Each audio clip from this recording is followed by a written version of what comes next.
जय माता दी दोस्तों, आप सभी का मेरे YouTube चैनल पर हार्दिक स्वागत है। आज मैं आपको सुनाने वाली हूँ बृहस्पतिवार व्रत कथा। कथा प्रारंभ करने से पहले आप सभी से अनुरोध है, वीडियो को लाइक करके कमेंट बॉक्स में बृहस्पति देवता की जय लिखने के साथ साथ मेरा चैनल जरूर सब्सक्राइब कीजिएगा। आइए सुनते हैं बृहस्पतिवार व्रत कथा। भारतवर्ष में एक प्रतापी और दानी राजा राज्य करता था। वो रोज गरीबों को और ब्राह्मणों को यथासंभव मदद करता था, और ये बात उसकी रानी को बिल्कुल अच्छी नहीं लगती थी। वो ना तो गरीबों को दान देती, ना ही भगवान का पूजन करती, और राजा को भी दान देने से मना किया करती थी। एक दिन राजा शिकार खेलने वन को गए हुए थे, तो रानी महल में अकेली थी। उसी समय बृहस्पति देव साधु वेश में राजा के महल में भिक्षा लेने के लिए गए। भिक्षा मांगी। रानी ने भिक्षा देने से इनकार कर दिया और कहा, हे साधु महाराज, मैं तो इस दान पुण्य से तंग आ गई हूँ। मेरा पति सारा धन लुटाते रहते हैं। मेरी इच्छा है कि हमारा धन नष्ट हो जाए, फिर न रहेगा बांस और न बजेगी बांसुरी। ये बात सुनकर साधु ने कहा, देवी, तुम तो बड़ी विचित्र हो। धन संतान तो सभी चाहते हैं, पुत्र और लक्ष्मी तो पापी के घर भी होनी चाहिए। अगर तुम्हारे पास धन अधिक है तो भूखों को भोजन दो, प्यासों के लिए प्याऊ बनवाओ, मुसाफिरों के लिए धर्मशालाएं खुलवा दो। जो निर्धन अपनी कुंवारी कन्याओं का विवाह नहीं करा सकते, उनका विवाह करा दो।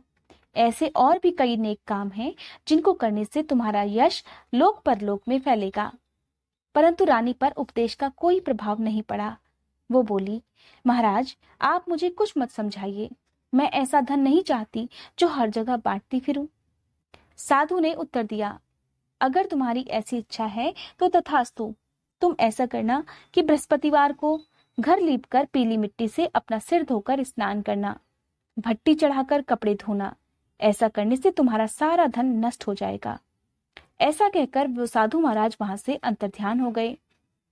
साधु के अनुसार कई बातों को पूरा करते हुए रानी को केवल 3 बृहस्पतिवार ही बीते थे कि उसकी समस्त धन संपत्ति नष्ट हो गई और भोजन के लिए राजा का परिवार तरसने लगा। तब एक दिन राजा ने अपनी रानी से कहा, हे रानी, तुम यहीं रहो, मैं दूसरे देश को जाता हूँ, क्योंकि यहाँ पर सभी लोग मुझे जानते हैं, इसलिए मैं कोई भी छोटा काम नहीं कर सकता। ऐसा कहकर राजा परदेश चला गया।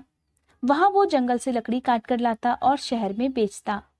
इस तरह वो अपना जीवन व्यतीत करने लगा। इधर राजा के परदेश जाते ही रानी और दासी बहुत दुखी रहने लगी। एक बार जब रानी और दासी को 7 दिन तक बिना भोजन के रहना पड़ा, तो रानी ने अपनी दासी से कहा, हे दासी, पास के ही नगर में मेरी बहन रहती है। वो बहुत धनवान है। तो उसके पास जा और कुछ लेकर आ, ताकि थोड़ी बहुत गुजर बसर हो जाए। दासी रानी की बहन के पास चली गई। उस दिन गुरुवार था और रानी की बहन उस समय बृहस्पति देवता की कथा सुन रही थी। दासी ने रानी की बहन को अपनी रानी का संदेश दिया, लेकिन रानी की बड़ी बहन ने कोई उत्तर नहीं दिया। जब दासी को रानी की बहन से कोई उत्तर नहीं मिला, तो वो बहुत दुखी हुई। उसे क्रोध भी आया। दासी ने वापस आकर रानी को सारी बात बता दी। बात सुनकर रानी ने अपने भागी को बहुत कोसा। उधर कथा सुनने के बाद रानी की बहन ने सोचा कि मेरी बहन की दासी आई थी, परंतु मैं उससे नहीं बोली, इससे वो बहुत दुखी हुई होगी। कथा सुनकर और पूजन समाप्त कर वो अपनी बहन के घर आई और कहने लगी, हे बहन, मैं तो बृहस्पतिवार का व्रत कर रही थी। तुम्हारी दासी मेरे घर आई थी, किंतु जब तक कथा होती है तब तक ना तो उठते हैं और ना ही बोलते हैं, इसलिए मैं नहीं बोली। कहो, दासी क्यों गई थी? रानी बोली, बहन, तुमसे क्या छुपाऊं, हमारे घर में तो खाने तक का अनाज नहीं था। ऐसा कहते कहते रानी की आंखें भर आई। उसने दासी समेत पिछले 7 दिनों से भूखे रहने की बात अपनी बहन को विस्तार पूर्वक बता दी। रानी की बहन बोली, देखो बहन, भगवान बृहस्पति देव सभी की मनोकामनाओं को पूर्ण करते हैं। देखो, शायद तुम्हारे घर में अनाज रखा हो। पहले तो रानी को विश्वास नहीं हुआ, पर बहन के आग्रह करने पर उसने अपनी दासी को अंदर भेजा, तो उसे सचमुच अनाज से भरा हुआ एक घड़ा मिल गया। ये देखकर दासी को बड़ी हैरानी हुई। दासी रानी से कहने लगी, हे रानी, जब हमको भोजन नहीं मिलता तो हम व्रत ही तो करते हैं, इसलिए क्यों ना इससे व्रत और कथा की विधि पूछ ली जाए, ताकि हम भी व्रत कर सकें। तब रानी ने अपनी बहन से बृहस्पतिवार के व्रत के बारे में पूछा। उसकी बहन ने बताया, बृहस्पतिवार के व्रत में चने की दाल और मुनक्का से विष्णु भगवान का केले की जड़ में पूजन करें, दीपक जलाएं, व्रत की कथा सुने और पीला ही भोजन करें। इससे बृहस्पति देवता प्रसन्न होते हैं। व्रत और पूजन की विधि बताकर रानी की बहन तो अपने घर को लौट गई। 7 दिन के बाद जब गुरुवार आया तो रानी और दासी ने व्रत रखा। घुड़साल में जाकर चना और गुड़ लेकर आई, फिर उससे केले की जड़ और भगवान विष्णु का पूजन किया। अब पीला भोजन कहाँ से आए, इस बात को लेकर दोनों बहुत दुखी थी। क्योंकि उन्होंने व्रत रखा था, इसलिए बृहस्पति देवता उनसे बहुत प्रसन्न थे। इसलिए वे एक साधारण व्यक्ति का रूप धरकर 2 थालों में सुंदर पीला भोजन दासी को देकर चले गए। भोजन पाकर दासी बहुत प्रसन्न हुई और फिर रानी के साथ मिलकर दोनों ने भोजन किया। उसके बाद वे सभी गुरुवार को व्रत और पूजन करने लगी। बृहस्पति भगवान की कृपा से उनके पास फिर से धन संपत्ति आ गई, परंतु रानी पहले की तरह फिर से आलस करने लगी। रानी को देखकर दासी बोली, देखो रानी, तुम पहले भी इसी तरह से आलस करती थी। तुम्हें धन रखने में कष्ट होता था, इसी कारण तुम्हारा सारा धन नष्ट हो गया। अब जब भगवान बृहस्पति देवता की कृपा से धन मिला है तो तुम्हें फिर से आलस होता है। रानी को समझाते हुए दासी कहने लगी कि बड़ी मुसीबतों के बाद हमने ये धन पाया है, इसलिए हमें दान पुण्य करना चाहिए, भूखे लोगों को भोजन कराना चाहिए और धन को शुभ कार्यों में खर्च करना चाहिए, जिससे तुम्हारे कुल का यश बढ़ेगा, स्वर्ग की प्राप्ति होगी और पितृ भी प्रसन्न होंगे। दासी की बात मानकर रानी अपना धन शुभ कार्यों में खर्च करने लगी, जिससे पूरे नगर में उनका यश फैलने लगा। उधर राजा एक लकड़हारे का जीवन जीने लगा। वो रोज जंगल जाता, लकड़ियां काट कर लाता।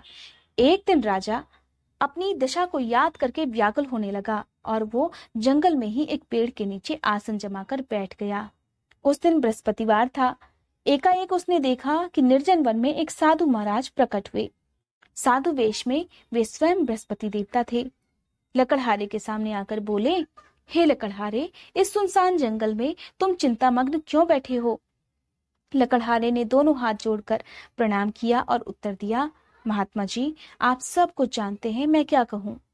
ऐसा कहकर वो रोने लगा और साधु को अपनी आप बीती सुना दी। सुनकर साधु ने कहा, तुम्हारी स्त्री ने बृहस्पति के दिन बृहस्पति भगवान का निरादर किया, जिसके कारण रुष्ट होकर उन्होंने तुम्हारी ये दशा कर दी।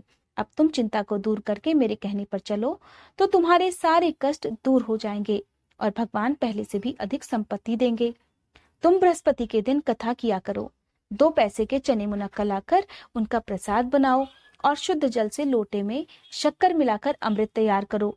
कथा सुनने के बाद अपने सारे परिवार और सुनने वाले प्रेमियों में अमृत और प्रसाद बांटकर खुद भी ग्रहण करो। ऐसा करने से भगवान तुम्हारी सब मनोकामनाएं पूरी करेंगे। साधु के ऐसे वचन सुनकर लकड़हारा बोला, हे प्रभु, मुझे लकड़ी बेचकर इतना पैसा नहीं मिलता जिससे भोजन करने के बाद कुछ बचा सकूं।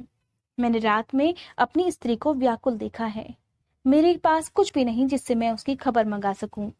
साधु ने कहा, हे लकड़हारे, तुम किसी बात की चिंता मत करो। बृहस्पति के दिन तुम रोजाना की तरह लकड़ियां काटकर शहर को जाना।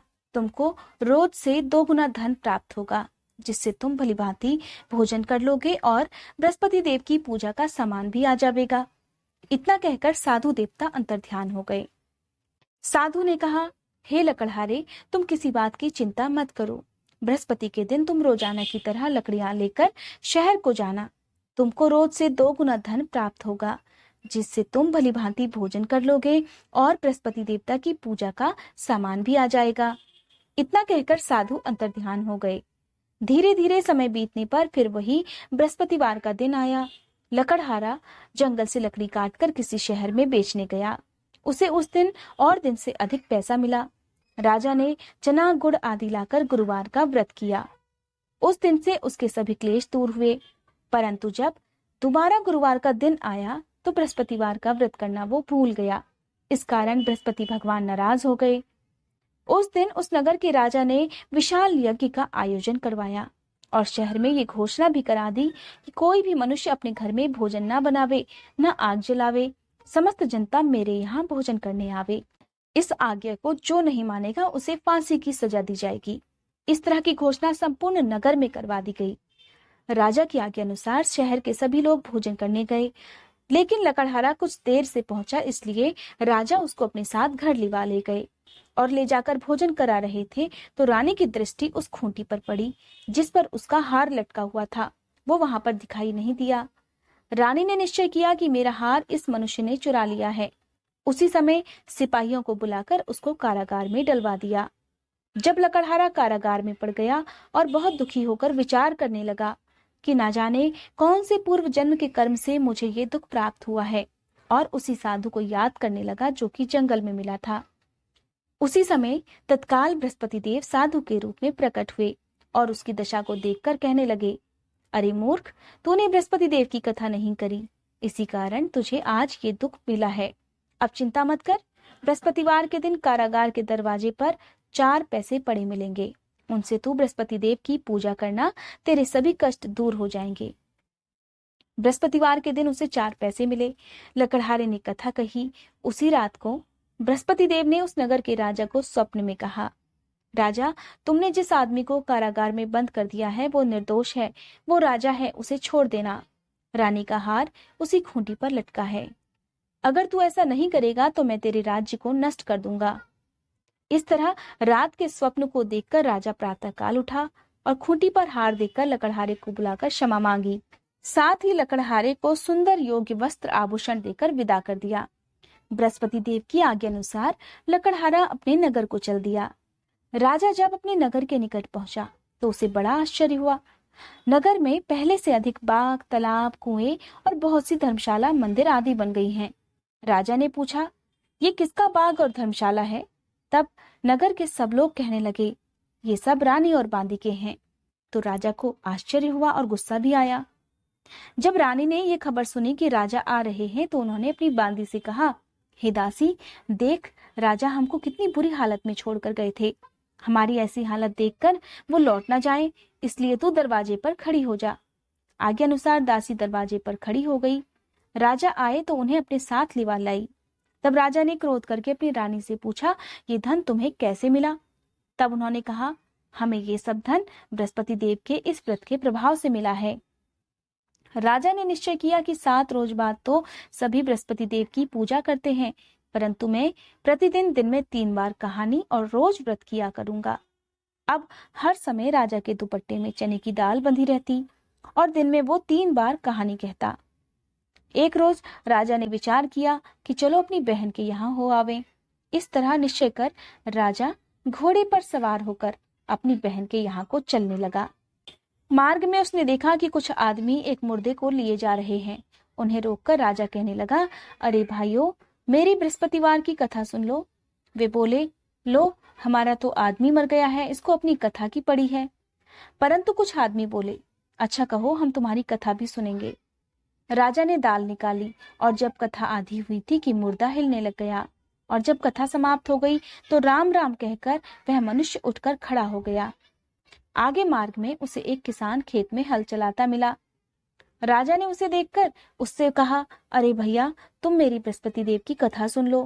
किसान बोला, जब तक मैं तेरी कथा सुनूंगा तब तक 4 हरैया जोत लूंगा। जा अपनी कथा किसी और को सुनाना। इस तरह राजा आगे चलने लगा। राजा के हटते ही बैल पछाड़ खाकर गिर गए और किसान के पेट में बड़ी जोर का दर्द होने लगा। उस समय उसकी माँ रोटी लेकर आई। उसने जब ये देखा तो अपने पुत्र से सब हाल पूछा और बेटे ने सभी हाल कह दिया। तो बुढ़िया दौड़ी दौड़ी उस घुड़सवार के पास गई और उससे बोली कि मैं तेरी कथा सुनूंगी, तू अपनी कथा मेरे खेत पर चलकर ही कहना। राजा ने बुढ़िया के खेत पर जाकर कथा कही, जिसके सुनते ही वो बैल उठ खड़े हुए और किसान के पेट का दर्द भी बंद हो गया। अब राजा अपनी बहन के घर पहुंचा। बहन ने भाई की खूब मेहमानी की। दूसरे रोज प्रातःकाल जब राजा जगा तो वो देखने लगा कि सब लोग भोजन कर रहे हैं। तब राजा ने अपनी बहन से कहा, ऐसा कोई मनुष्य है जिसने भोजन ना किया हो? मेरी बृहस्पतिवार की कथा सुन ले। बहन बोली, हे भैया, ये देश ऐसा ही है, पहले यहाँ लोग भोजन करते हैं, बाद में अन्य काम करते हैं। अगर कोई पड़ोस में हो तो देख आऊं। ऐसा कहकर वो देखने चली गई। परंतु उसे कोई ऐसा व्यक्ति नहीं मिला जिसने भोजन ना किया हो। अतः वह एक कुम्हार के घर गई जिसका लड़का बीमार था। उसे मालूम हुआ उनके यहाँ 3 रोज से किसी ने भोजन नहीं किया है। रानी ने अपने भाई की कथा सुनने के लिए कुम्हार से कहा तो वो तैयार हो गया। राजा ने जाकर बृहस्पतिवार की कथा कह दी, जिसको सुनकर उसका लड़का ठीक हो गया। अब तो राजा की प्रशंसा होने लगी। एक रोज राजा ने अपनी बहन से कहा, हे बहन, हम अपने घर को जाएंगे, तुम भी तैयार हो जाओ। राजा की बहन ने अपनी सास से कहा। सास ने कहा, हाँ चली जा, परंतु अपने लड़कों को मत लेकर जाना, क्योंकि तेरे भाई के कोई औलाद नहीं है। बहन ने अपने भैया से कहा, हे भैया, मैं तो चलूंगी, पर कोई पालक नहीं जाएगा। राजा बोला, जब कोई पालक नहीं चलेगा तब तुम भी क्या करोगी? बड़े दुखी मन से राजा अपने नगर को लौट आया। राजा ने अपनी रानी से कहा, हम निर्वंशी हैं, हमारा मुंह देखने का धर्म नहीं है, और कुछ भोजन आदि नहीं किया। रानी बोली, हे प्रभु, बृहस्पति देव ने हमें सब कुछ दिया है, वो हमें औलाद अवश्य देंगे। उसी रात को बृहस्पति देव ने राजा से स्वप्न में कहा, हे राजा उठ, सभी सोच त्याग दे, तेरी रानी गर्भ से है। राजा को यह बात सुनकर बड़ी खुशी हुई। 9वें महीने रानी के गर्भ से एक सुंदर पुत्र पैदा हुआ। तब राजा बोला, हे रानी, स्त्री बिना भोजन के रह सकती है, पर बिना कहे नहीं रह सकती। जब मेरी बहन आए तब तुम उससे कुछ मत कहना। रानी ने सुनकर हाँ कर दी। अब जब राजा की बहन ने ये शुभ समाचार सुना तो वो बहुत खुश हुई और बधाई लेकर अपने भाई के यहाँ आई। तब रानी ने कहा, घोड़ा चढ़कर तो नहीं आई, गधा चढ़ी आई। राजा की बहन बोली, भाभी, मैं इस प्रकार ना कहती तो तुम्हें औलाद कैसे मिलती? बृहस्पति देव ऐसे ही हैं, जैसी जिसके मन में कामनाएं हैं सभी को पूर्ण करते हैं। जो सद्भावना पूर्वक बृहस्पतिवार का व्रत करता है और कथा पढ़ता है या दूसरों को सुनाता है, बृहस्पति देव उसकी सभी मनोकामनाएं पूरी करते हैं। बोलो बृहस्पति देवता की जय।